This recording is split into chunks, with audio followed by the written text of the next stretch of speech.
ডুয়ার্সের ওয়েস্টার্ন রিজিয়ানে আমি আর বাবলুদা বাইক নিয়ে ট্রিপ করছি।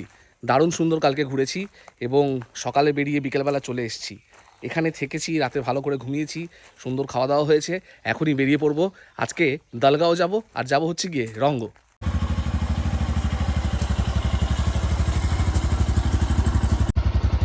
জানি আমাকে দেখতে ভিলেন ভিলেন লাগছে, কিন্তু রাস্তায় কিছুটা অংশ একটু ধুলো থাকতে পারে, তাই একটু প্রোটেকশন নিয়ে নিয়েছি। ডুয়ার্সে বাইক নিয়ে বিভিন্ন জায়গায় ঘোরা নিয়ে এই ভিডিও, এই সিরিজের সেকেন্ড এপিসোড। আশা করি আপনারা প্রথম এপিসোডটা পুরোটাই দেখেছেন। প্রথম এপিসোডে আমাকে রিসর্ট গরুমারা নেস্টের বাবলুদা সামসিং, সাখাম আর তার আশেপাশের জায়গাগুলো দারুণ সুন্দর করে বাইকে করে ঘুরিয়ে দেখান। সেই ভিডিও না দেখে থাকলে অবশ্যই দেখে নিন, ভিডিও লিংক ডেসক্রিপশনে দেওয়া থাকবে।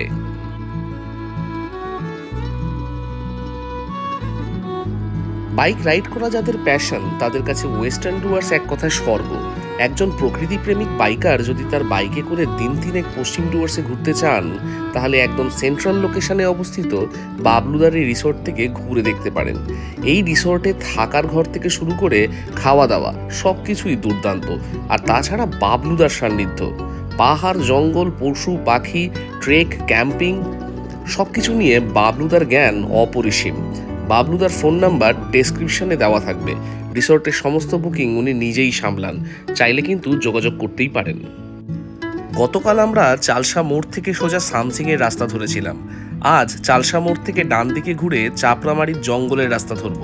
আগে খুনিয়ার জঙ্গল পেরিয়ে খুনিয়ার মোড় হয়ে চাপড়ামারি আসা যেত। মূর্তি নদীর ব্রিজ নতুন করে বানানো হচ্ছে, তাই এদিকে আসার এখন একটাই রাস্তা। তবে চাপড়ামারি হয়ে গরিমাস আসার রাস্তা একদম অ্যাডভেঞ্চারে ঠাসা। নতুন রাস্তা তৈরি হচ্ছে, তাই এখন অফরোডিং করতে হবে অনেকটা রাস্তা। দলগাঁও যেতে হলে আপনি চাইলে চালসা, মেটেলি, কুমানি হয়েও যেতে পারেন, কিন্তু এই রাস্তাটা চাপড়ামারি ফরেস্টের একদম বুক চিরে মাঝখান দিয়ে চলে গিয়েছে। আর তাছাড়া এই রাস্তাটা এখন তৈরি হচ্ছে বলে আমরা বেশ কিছুটা অফরোডিং করতে পারবো। একটা বিষয় আলোকপাত করি যারা জানেন না তাদের জন্য। 1896 সালে British imperial forest service officer DH Sander এই অঞ্চলে এসে ব্রিটিশদের জানান এখানে ট্যুরিজম কেন্দ্র গড়া যেতে পারে। এই জঙ্গলের আশেপাশে আপনি 4টি নদীর সন্ধান পাবেন: তিস্তা, নেওড়া, জলঢাকা আর মূর্তি। মূলত এখানে ছোট ছোট মাছ পাওয়া যেত, যার নাম ছিল চাপড়া। আর মারি কথার অর্থ প্রাচুর্য, এই জন্যই এই জায়গাটার নাম হয়েছিল চাপনামারি। সারা পৃথিবীতে আর কোনো জঙ্গল আছে কিনা জানা নেই যার নাম এই জঙ্গলের মাছের নামে হয়েছে। 1939 সালে এই জায়গাটার নাম হয় চাপড়ামারি ওয়াইল্ড লাইফ রিজার্ভ। 1998 সালে ভারত সরকার এই জঙ্গলকে ন্যাশনাল ওয়াইল্ড লাইফ স্যাংচুয়ারি বলে ঘোষিত করে। এই জঙ্গলে লেপার্ড, সাম্বার, বাইসন, বুনো শুয়োর আর প্রচুর হাতির দেখতে পাওয়া যায়। কিন্তু দুঃখের বিষয়, উন্নতির নাম করে এই জঙ্গলের এবং জঙ্গলের পশুদের ব্যাপক ক্ষয়ক্ষতি হয়েছে। এই রাস্তা দিয়ে যাওয়ার সময় আমি আর বাবলুদা যথেষ্ট সাবধানতা অবলম্বন করেছিলাম। রাস্তায় প্রচুর ধুলো খেতে খেতেই আমরা কুমানি তেমাথা ছাড়িয়ে গৈরিবাসের রাস্তা ধরলাম। সাধারণভাবে যে দূরত্ব পার হতে আধা ঘন্টাও লাগার কথা না, সেই রাস্তাটাই পার হতে আমাদের দ্বিগুণেরও বেশি সময় লাগলো। 2025 সালে এই রাস্তাটা আশা করি পুরোটা তৈরি হয়ে যাবে। অফরোডিং করতে হলে কিন্তু তার আগে অবশ্যই এই রাস্তাটায় একবার হলেও আসুন।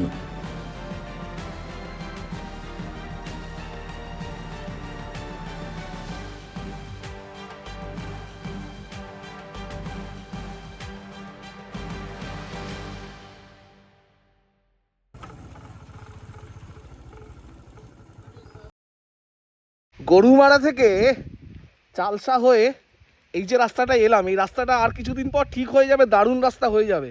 কিন্তু একটা উদ্ভট মানে ধুলোবালির মধ্যে দিয়ে এলাম আমার। তবে যারা বাইকার, যারা অফরোডিং ভালোবাসে, তারা এই রাস্তাটা তৈরি হতে হতে চলে আসুন, দারুণ এক্সপিরিয়েন্স হবে। মানে কোথাও বোল্ডার, কোথাও বালি, কোথাও মাটি, সব কিছু এক্সপিরিয়েন্স করতে পারবো। এই মুহূর্তে দাঁড়িয়ে আছি গৈরিবাস ধাবার সামনে।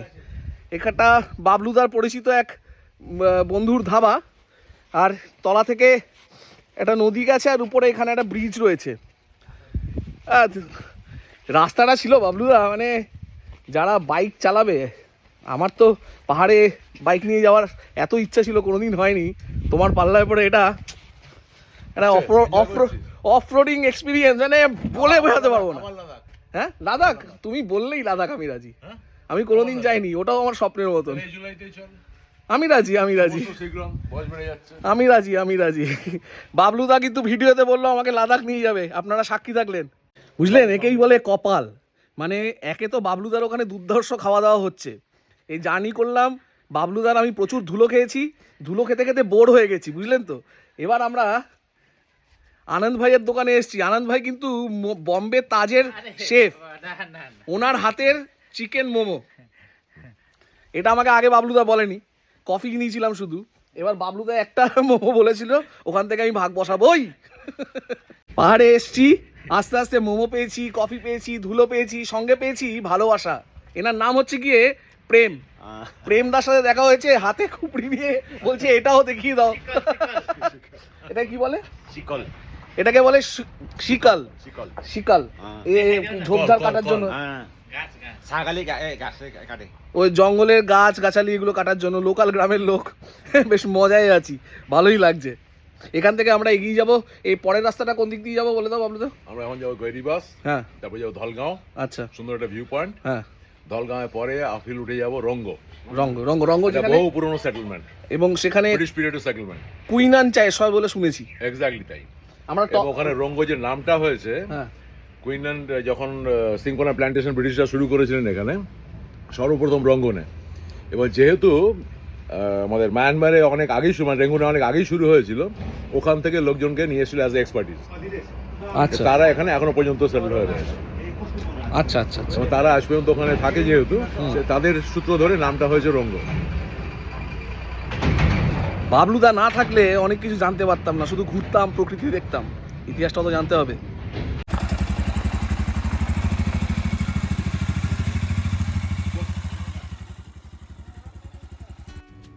আমরা খুনিয়া ঝালং রোড ধরে গৈরিবাস গ্রামের রাস্তাটা ধরলাম।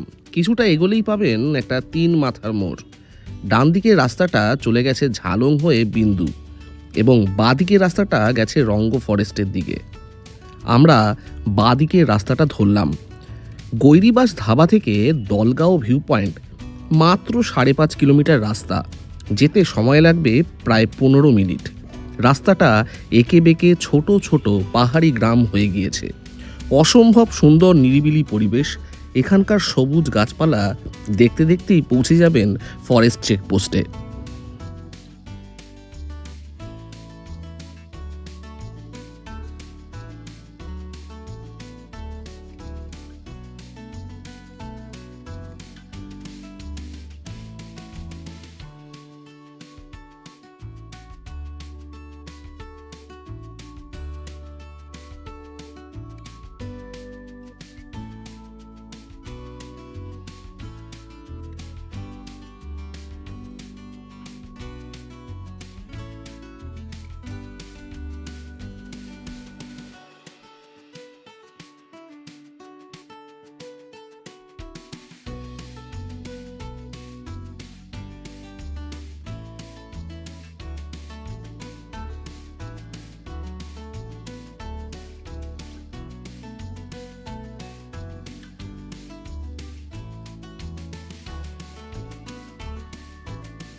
দলগাঁওতে ঢোকার সময় এখানে ভিউ পয়েন্টের এখানে একটা টিকিট কাউন্টার আছে, এখান থেকে টিকিট নিতে হয়। কিতনা পয়সা পার হেড?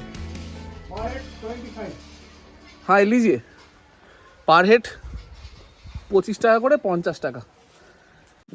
এই হচ্ছে সেই টিকিট, যে টিকিটটা আপনি 25 টাকা দিয়ে কিনবেন, পার হেড 25 টাকা করে। গভর্নমেন্ট অফ ইন্ডিয়ার স্ট্যাম্প দেওয়া আছে। কত দেখাচ্ছে? 750 metre above sea level. Outer রিংটা হলো মিটারের। বাবলুদা অল্টিমিটার সঙ্গে নিয়ে ঘুরছে। আমরা আস্তে আস্তে হাইট গেইন করছি, তো এটা 750 মিটার অ্যাবাভ সি লেভেল আছি আমরা এখানে। টেম্পারেচার কিন্তু সুদিং।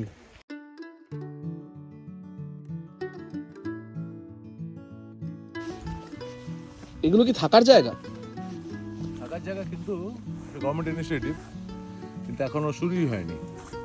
তো বানানো হয়েছিল তো অনেকদিন, শুনেছি অনেকদিন, প্রায় 6 বছর। তো এটা কেন হয় না, চলে না কেন বলা খুব মুশকিল। কি অদ্ভুত লাগছে ভাবলে। এখানে সুন্দর করে সাজানো কটেজগুলো রয়েছে, এত সুন্দর একটা জায়গা, এখানে সুন্দর একটা ভিউ পয়েন্ট রয়েছে, ওখানে লেমন গ্রাসের চাষ হয়, তারপরে কুইনাইনের জন্য সিঙ্কোনা প্ল্যান্টেশন রয়েছে, সুন্দর জঙ্গল এনভায়রনমেন্ট রয়েছে, কিন্তু কোনো ট্যুরিজমের কোনো কিছু নেই। এখানে একটা হল রুম মতন আছে, মনে হয় এটা কোনো ডাইনিং এরিয়া টাইপের, ডাইনিং আর অবজারভেটরি। মানে এখানে দাঁড়িয়ে সুন্দর উপর থেকে ভিউটা দেখতে পাওয়া যাবে। একটা ছোট পার্ক মতন, কিন্তু খুব ইম্পর্টেন্ট একটা লোকেশন, খুব সুন্দর একটা জায়গা। কেন যে এটা চালু হচ্ছে না জানি না, আসলে চালু হলে কিন্তু অনেক লোক থাকতে পারে।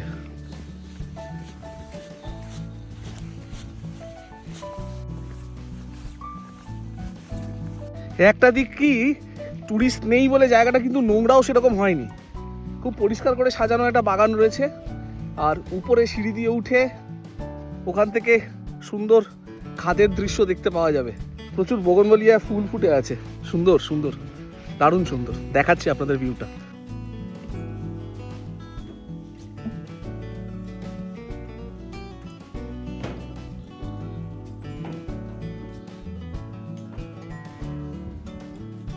পাহাড়ের এই যে কোণাটা, এখান থেকে যেসব পিকগুলো দেখা যায় সেগুলো দেখে নিন।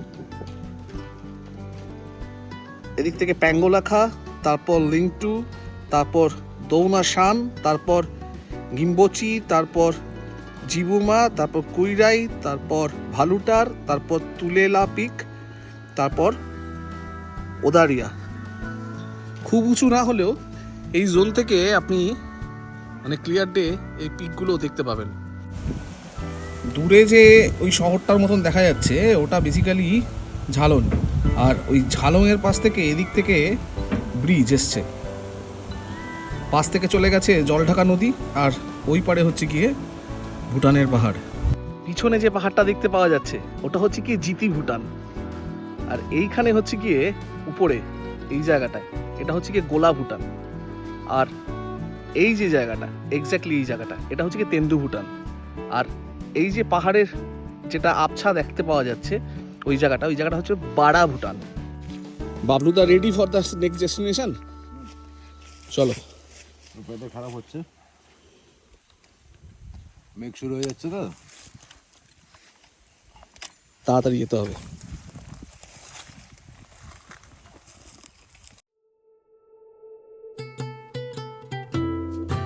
সপ্তাহান্তে ছোট্ট শান্ত পাহাড়ি কোনো জনপদে সময় কাটাতে কার না ইচ্ছে করে। পশ্চিম ডুয়ার্সের ভুটান সীমান্তে যে সমস্ত গ্রামগুলো রয়েছে তার মধ্যে সবচেয়ে পরিষ্কার, নিরিবিলি এবং সুন্দর গ্রাম এই রঙ্গ। দলগাঁও থেকে রঙ্গ গ্রামটা কিলোমিটার 6 হবে। আমি এর আগে কখনো এদিকে আসিনি। ভুটানের দোরগোড়ায় এই গ্রাম কিন্তু ব্রিটিশদের বহু পুরনো একটা সেটেলমেন্ট। এখানে সিঙ্কোনা এবং লেমন গ্রাস চাষ তাদের হাত ধরেই শুরু হয়। বাবলুদার কাছে শুনেছি জঙ্গলে ঘেরা এই প্রত্যন্ত অঞ্চলে 1860-এ তৈরি একটা হেরিটেজ হাসপাতাল রয়েছে। সেটা চাক্ষুষ দেখব বলে ঠিক করেছি। রঙ্গ থেকে ন্যাওরা ভ্যালি ন্যাশনাল পার্ক অনেকটা দূর হলেও ফরেস্ট লাইন কানেক্টেড, তাই প্রচুর কালো ভালুকের দেখা পাওয়া যায়। এছাড়া leopard, Himalayan boar, Asiatic, golden cat এখানকার জঙ্গলে আছে। যারা বার্ডিং করেন তাদের স্বর্গরাজ্য বলতে পারেন। ট্যুরিস্ট খুব কমই আসেন, তাই এদিকে নিরিবিলিতে পাখির ছবি ভালোই তুলতে পারবেন।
আমি আর বাবলুদা রঙ্গ যাওয়ার পথে এখানে এসে দাঁড়িয়েছি, হঠাৎ করে দেখতে পেলাম রঙ্গ হায়ার সেকেন্ডারি স্কুল 1946-এ তৈরি। ভাবা যায় এরকম একটা রিমোট জায়গায় 1946 সালে স্কুল ছিল। ব্রিটিশরা কিন্তু এই স্কুলটা বানিয়েছিল, তখন থেকে চলেছে, এখনও চলছে। এখানে স্কুলের বাচ্চারা দাঁড়িয়ে রয়েছে, দারুণ সুন্দর লাগছে। এখানে এসে এটা একটা নতুন জিনিস দেখতে পেলাম, আমি এক্সপেক্ট করিনি কিন্তু যে এখানে এত পুরনো একটা স্কুল থাকতে পারে।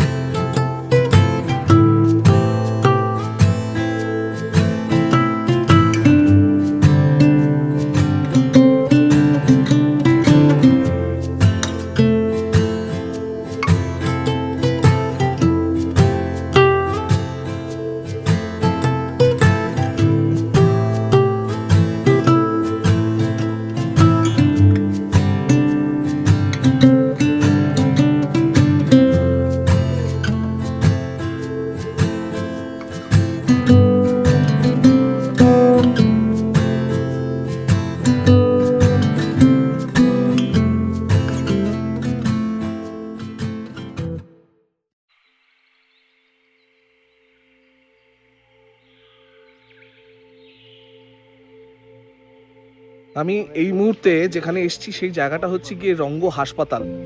এই যে আমার পিছনে রঙ্গের হাসপাতাল, ভাবলে অবাক করবে এটা কিন্তু প্রায় 1800 সালের ওইসব সময়ের তৈরি, যতদূর শোনা যাচ্ছে। কিন্তু ভাবুন, রঙ্গতে প্রায় 5000 মানুষ বসবাস করেন, আর এই 5000 মানুষের জন্য ফিমেলে 5টা বেড আর মেলদের 5টা বেড আর একটা ডেলিভারি রুম রয়েছে। আমি এনাদের সাথে কথা বলছিলাম, এখানে কিন্তু কোনো ডাক্তার নেই এই পুরো গ্রামে। 5000 মানুষের জন্য একজন ডাক্তার নেই। পিছনে একজনের সাথে কথা বললাম, ওনার নাম ববি গুরুং। উনি বললেন যে এখানে একজনই কম্পাউন্ডার রয়েছেন, যিনি এখানকার ছোটোখাটো চিকিৎসার কাজগুলো করে থাকেন। আর আমার সাথে আলাপ হলো ববিদি এখানে সিস্টারের কাজ করেন। बॉबी आपका इधर पे मतलब गांव में तकलीफ नहीं होता है कि आप लोगों का इधर पे जो इतना कम जो इंफ्रास्ट्रक्चर है, तो कोई तकलीफ नहीं होता है आप लोगों का? तकलीफ होता है, लेकिन अभी तो हम लोग मैनेज कर रहे हैं यहाँ पे। हाँ। आगे भी करते रहेंगे, लेकिन यहाँ पे डॉक्टर होने से बहुत अच्छा है।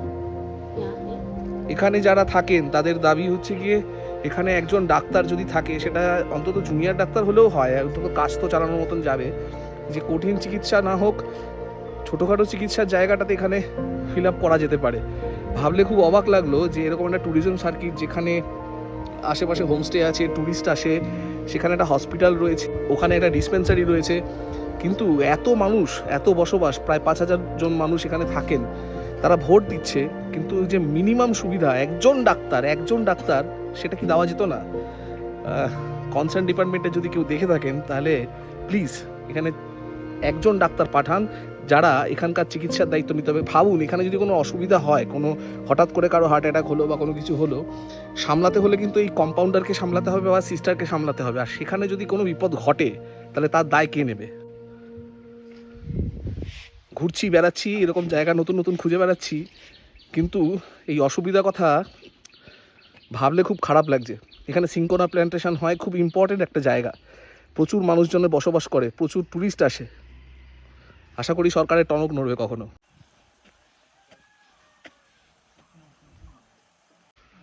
রঙ্গতে হাসপাতাল থেকে একটুখানি উপরে উঠে আসলাম, ছোট্ট একটা ভিউ পয়েন্ট মতন রয়েছে।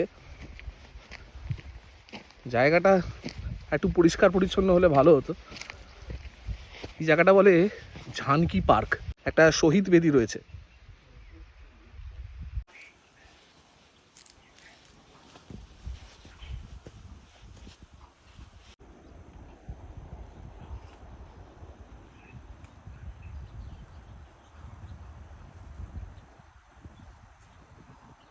রঙ্গ গ্রামটা কিন্তু পায়ে হেঁটে ঘোরার মতন গ্রাম, মানে যদি আসেন একটু পায়ে হেঁটে ঘুরে চারদিকটা সুন্দরভাবে দেখতে পারবেন। এখানে একটা ভিউ পয়েন্ট মতন ছিল, সেরকম কিছু দেখা যায় না, একটা সুন্দর গর্জ রয়েছে আর প্রচুর সবুজ গাছ।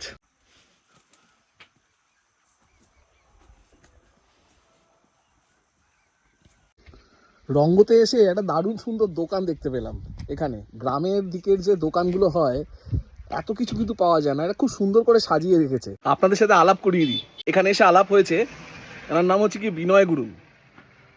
আমি পাহাড়ে এসে এত সাজানো গুছানো দোকান কোনোদিন দেখিনি। প্রত্যেকটা জিনিস আলাদা আলাদা করে প্যাকেট করে রেখেছে যাতে কখনো খুঁজতে না হয়। দোকানটা প্রায় ডিপার্টমেন্টাল স্টোরেজের মতন, মানে মলে যেরকমভাবে সাজানো থাকে সেরকমভাবে সাজানো রয়েছে। এই দেখুন, থরে থরে সাজানো রয়েছে অ্যালোভেরা জুস। বিস্কুটগুলো এক জায়গায় রাখা আছে, কফি, সস, ক্লিনার, বিস্কুট, পাউরুটি, चाउमीन, चीनी, डाल। थैंक यू, मतलब इधर पे आके दिल खुश हो गया। মুদির দোকানের, আমাদের কলকাতার মুদির দোকান যেখানে যা পারে মানে রেখে দেয়। বাণিজ্যে বসতে লক্ষ্মী বলে না, ছোট দোকান, ছোট্ট পাহাড়ের এটা ছোট্ট দোকান, একটা ছোট্ট গ্রাম, সেখানে এত সুন্দর করে সাজিয়ে রেখেছে, দেখে মন ভরে গেল। ট্রাভেল করার এটাই হচ্ছে কি মজা, শুধুমাত্র পাহাড় দেখবো, জঙ্গল দেখবো তা শুধু নয়, মানুষের সাথে মিশবো। প্রকৃতির মধ্যে মানুষ কিন্তু একটা বড় অংশ, সেটাকে ভুললে চলবে না।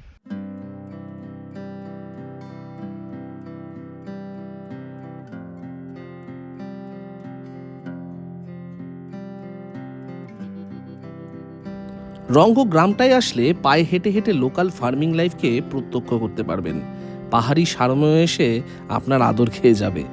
এখান থেকে একটু উপরের দিকে উঠে এলাম আমরা।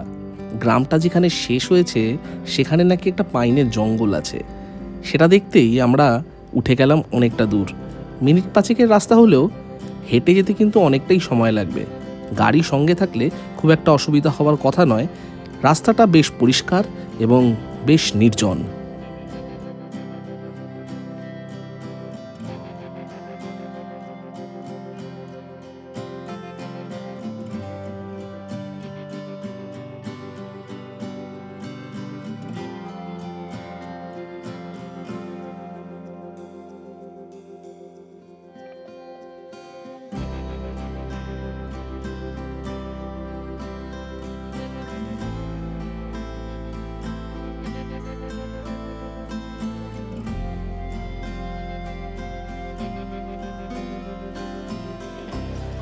রঙ্গর যেটা এই টপ এরিয়াটা, এখান থেকে ক্লিয়ার ওয়েদার থাকলে কিন্তু অনেক কিছু দেখা যায়। কাস্ট হয়ে রয়েছে আর যে কোনো সময় বৃষ্টি নামতে পারে, মানে কিছুটা মেঘলাও হয়ে রয়েছে। এদিকে একটা পাইন ফরেস্ট মতন রয়েছে। এখানে হাইট কিন্তু 4591 ফিট, এক্স্যাক্ট হিসাব অল্টোমিটারে দেখাচ্ছে হচ্ছে গিয়ে 1400 সামথিং, ওটা 4591 মতনই হয়। সেরকম দেখার মতন বলতে গেলে এখানে প্রকৃতিকেই উপভোগ করার মতন শান্ত নির্জন একটা পাহাড়ি হ্যামলেট। যারা নিচে থাকবেন তারা পায়ে হেঁটে ঘুরতে ঘুরতে এই জায়গাটা আসতে পারেন, আর যারা বাইকে আসবেন তাদের জন্য তো এই রাস্তাটা রয়েছেই, বাইকে করে স্টার্ট করে উপরে চলে আসবেন। যেটা বলার সেটা হচ্ছে কি, এখানে দেখলাম একটা জিনিস লক্ষ্য করলাম, সেটা তোমাকে বলি। পাহাড়ে অনেক জায়গায় ঘুরেছি, এমন পরিষ্কার পরিচ্ছন্ন রাস্তা কিন্তু খুব একটা চোখে পড়েনি আমার। না, খুব ক্লিন ভিলেজ, হ্যাঁ খুব ক্লিন থ্রুআউট। এই যে রাস্তাটা, পুরো রাস্তাটা দেখছেন, এই রাস্তায় কোথাও আবর্জনা চোখে পড়বে না। এখানে যে ছোট্ট দোকানটা, এখানে আমরা চা খাবো বলে দাঁড়িয়েছি, কি সুন্দর করে সাজানো। এটা কিন্তু মানে চয়েস অফ লিভিং, এটা কিন্তু অপশনাল, দরকার ছিল না, কিন্তু এত সুন্দর করে সাজিয়েছে দেখুন। এখানে কিন্তু বিক্রি হচ্ছে না ফুল, দেখে মনে হচ্ছে ফুল বিক্রি করতে বসেছে, আসলে একটা চায়ের দোকান, ম্যাগি পাওয়া যায়, ম্যাগি পয়েন্ট টাইপের। এত ভালো লাগলো এটা দেখে। দেখুন, সুন্দর হওয়ার জন্য কিন্তু টাকা পয়সার দরকার হয় না। খুব ছিমছামভাবে এই যে অর্কিডগুলো সাজিয়ে রেখেছে, এখানে আরও নানান পাহাড়ি ফুল রয়েছে। এটা কিন্তু মানুষের মনের ভেতরকার রুচি, এই রুচিবোধ সব জায়গায় কিন্তু নর্মালি আসে। যদি এটা কৃত্রিমভাবে কেউ তৈরি করতে পারতো তাহলে তো হয়েই যেত। সত্যি কথা, দেখে মন ভরে গেল। গরম গরম চা চলে এসছে। এখানে দাঁড়িয়ে আছি পাইন ফরেস্টটার সামনে, সুন্দর আকাশটা দেখতে পাওয়া যাচ্ছে, পাহাড়ের লাইনটা দেখতে পাওয়া যাচ্ছে। আমরা যে এসছি গরুমারা থেকে, খুব সুন্দরভাবে এসছি। রাস্তাটা যদি আর একটু ভালো হয়ে যায়, মানে ধরুন বছরখানেক পরে যে রাস্তাটা দিয়ে এসছি চাপড়ামারির, সেই রাস্তাটা যদি ভালো হয়ে যায়, তাহলে কিন্তু এই রঙ্গ আসতে খুব বেশি সময় লাগবে না। আমরা এসছি তাও যে বাইকে এসছি, যে অফ রোডিং করেছি, এটা বাইকারদের জন্য খুব মানে একটা ভালো এক্সপিরিয়েন্স হতে পারে। যখন রাস্তাটা ভালো হবে আরও ভালোভাবে আসতে পারবে। এসে এখানে দিনের বেলা ঘুরে লোকাল যে মানুষজন, তাদের গ্রামের বাড়ি, কিভাবে এখানকার প্ল্যান্টেশন হচ্ছে, সিঙ্কোনার চাষ হচ্ছে, এই পুরো জায়গাটা উপলব্ধি করে ইজিলি কিন্তু আমরা আজকে বিকেলের মধ্যে বা সন্ধ্যের মধ্যে ফিরে যেতে পারবো। যদি কোথাও দাঁড়াই সেটা আলাদা কথা, ডিস্টেন্সটা কিন্তু বিশাল বড় কিছু হবে না, মানে খুব বেশি হলে কত হবে, 50-55 কিলোমিটার মতন হবে।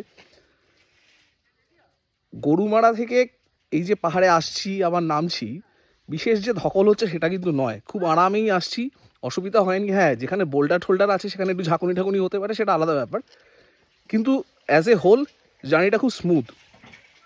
যদি আসেন গাড়ি নিয়েও আসতে পারেন, বাইক নিয়েও আসতে পারেন, একদিনে ঘুরে আবার ব্যাক করাটা খুব সহজ, খুব একটা অসুবিধা হয় না। যে ঝালং বিন্দু এগুলো ঘোরা হয়, সেটাও দিনের বেলায় গিয়ে রাতের বেলার মধ্যে ফিরে আসা খুব সুবিধাজনক একটা লোকেশানে থাকি। তো মানে যেখানটায় আছি আমি গরুমারাতে, সেখান থেকে চারদিকটা মানে ধরুন কালিম্পং, দার্জিলিং, এই পুরো ডিস্ট্রিক্টটা খুব সুন্দর করে ঘুরে ইজিলি ব্যাক করা যায়, মানে লাভার হিসেবেও ইজিলি চাইলে ঘুরে এসে ব্যাক করা যাবে। রঙ্গতে এসে কিন্তু ঠান্ডাটা অনুভব করতে পারছি, নিচে এই জ্যাকেটটা পরে একটুখানি কষ্ট হচ্ছিল, বাইক চড়ছিলাম বলে জ্যাকেটটা কাজে দিয়েছে, হাওয়াটা ধাক্কাটা আটকে দিয়েছে বুকে। এখানে এসে কিন্তু ভীষণ ভালো লাগছে, কারণ এখানে এসে বুঝলাম যে ঠান্ডাটা ঠান্ডার মধ্যে যেটা সব থেকে বেশি ইম্পর্টেন্ট সেটা হচ্ছে গরম কোনো কিছু। এই যে ম্যাগি, ডিম দিয়ে ম্যাগি রান্না করে দিয়েছে দিদি।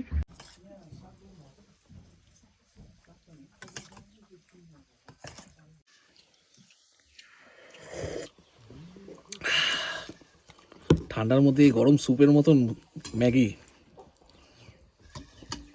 দারুণ দারুণ দারুণ।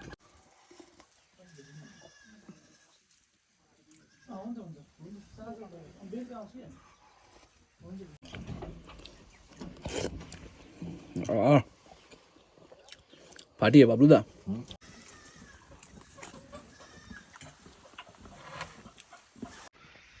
এই দোকানে বসে সুন্দর গল্প করলাম আমি আর বাবলুদা বসে বসে, কখন যে সময়টা কেটে গেছে বুঝতে পারিনি। এখন প্রায় 3:48 বাজে।